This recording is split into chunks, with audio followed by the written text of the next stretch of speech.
Halo teman-teman, perkenalkan nama saya Muhammad Hamdi Rahman dari kelompok 1 Angkatan 71 Gelombang 8 Latsar CPNS Kemenhub 2022. Hari ini saya akan menjelaskan tugas agenda 1 mengenai wawasan kebangsaan dan nilai-nilai bela negara yang berisi penilaian terhadap bangsa Indonesia dan 3 tokoh inspiratif bela negara.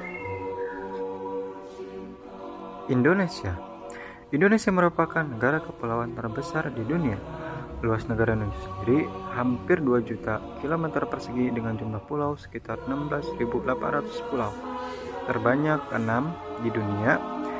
Selain jumlahnya yang banyak, pulau-pulau di Indonesia juga memiliki keindahan yang luar biasa. Seperti pada video ini menampilkan salah satu yang ada di Indonesia, yaitu Danau Toba. Indonesia juga negara dengan jumlah suku terbanyak dan jumlah bahasa terbanyak. Jumlah sukunya yaitu sekitar 1.300 suku dan jumlah bahasanya berjumlah 700 bahasa. Dengan keanekaragamannya, negara Indonesia memiliki semboyan Bhinneka Tunggal Ika, yang berarti berbeda-beda tetapi tetap satu. Semboyan inilah yang akhirnya menguatkan dan menjadikan rakyat Indonesia tetap bersatu dengan menjaga nilai-nilai toleransi di antara perbedaan suku, agama, ras, budaya, dan antar suku-suku. Kekayaan budaya dan suku rakyat Indonesia tidak lepas dari masalah. Di samping mulai terkikisnya kebiasaan adat istiadat dan akulturasi budaya dari luar negeri, Indonesia juga dihadapkan dengan kondisi kesenjangan sosial.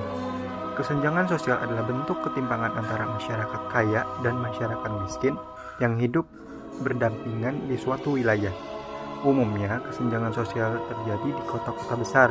Hal ini terjadi diakibatkan salah satunya oleh gelombang arus urbanisasi di mana masyarakat dari pedesaan mencari peruntungan dengan pindah ke kota besar untuk mencari pekerjaan dan penghasilan guna hidup yang lebih layak.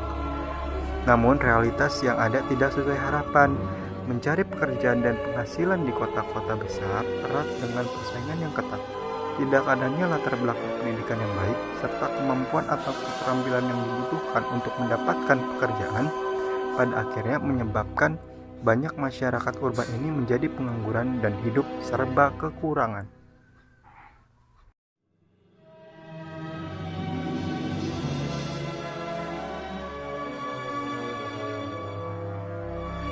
Potensi dengan luas mencapai 2 juta kilometer persegi, terletak di antara 2 benua dan 2 samudra, membuat Indonesia kaya akan potensi alamnya.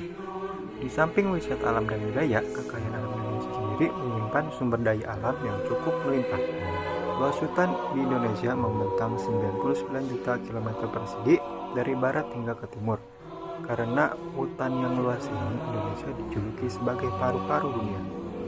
Indonesia juga merupakan pengekspor gas alam terbesar di dunia, sekitar 2,8 triliun meter kubik, batu bara terbanyak ketiga setelah Amerika dan Cina dengan 281,7 ton, dan penghasil emas terbanyak ke-9 di dunia. Masalah yang akan dihadapi dan konsekuensi yang ditimbulkan dari kekayaan sumber daya alam yang melimpah yaitu diantaranya terjadinya eksploitasi secara berlebihan. Dan sayangnya eksploitasi alam yang berlebihan ini tidak diiringi dengan pelestarian kembali lingkungan yang telah diambil sumber dayanya. Seperti hutan yang telah dibabat habis untuk diambil kayunya namun tidak dilakukan kembali reboisasi atau penghijauan kembali. Ada juga bekas-bekas galian batu bara yang tidak ditutup kembali. Kadang lubang-lubang ini juga menimbulkan korban jiwa seperti yang terjadi di Pulau Kalimantan.